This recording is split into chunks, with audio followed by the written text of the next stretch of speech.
UP के जनपद हापुड़ में अखिल भारतीय अहरिया महासंघ समाज कल्याण सेवा संस्थान के पदाधिकारियों ने केंद्र सरकार से अहरिया समाज को अनुसूचित जाति में शामिल करने की मांग उठाई है। बाबूगढ़ स्थित भगीरथी फार्म में अहरिया समाज की अहम बैठक की गई। संगठन के राष्ट्रीय अध्यक्ष छत्रपाल ने कहा कि 1949 में उत्तर प्रदेश सरकार ने अहरिया, खटीक, कौल व वारूल जाति को अनुसूचित जाति की सूची से निकाल दिया। वर्ष 1950 में अहरिया जाति को छोड़कर बाकी 3 जातियों को अनुसूचित जाति में शामिल कर लिया गया। उन्होंने मांग की है कि पूर्व आदेशों में सुधार करते हुए केंद्र सरकार को केवल अहरिया जाति के नाम से प्रस्ताव भिजवाए और सरकार भी प्रस्ताव आने पर लोकसभा में रखकर अनुसूचित जाति में अहरिया जाति को रखवाए। तो क्या हमारे से वो नॉमिनेट नहीं कर सकते? वो अल्पसंख्यक है, हम क्या कम हैं? हमको आज देश के अंदर अनाथ बना दिया है। हम अनाथ हैं। SC, ST, OBC, जनरल किसी भी सूची में अहरिया जाति उत्तर प्रदेश के अंदर नहीं है। यही मैंने मुख्यमंत्री जी को लिख के दिया।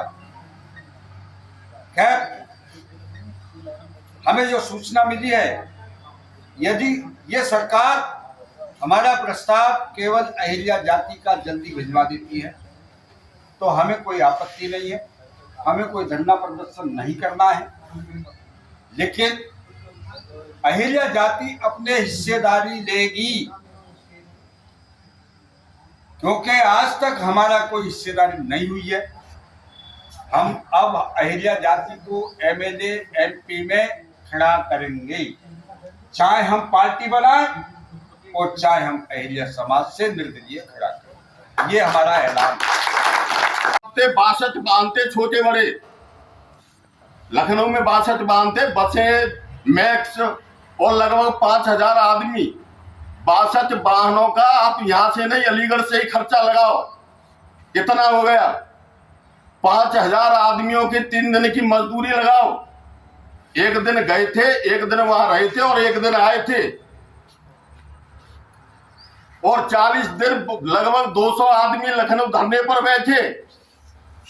वहां का खर्चा और उनकी मजदूरी लगाओ। आदमी बीमार हो रहे हैं, बारिश में भीज रहे, कड़कड़ाती ठंड में हम पड़े, वहां पे कोई देखने वाला नहीं, कोई सुनने वाला नहीं।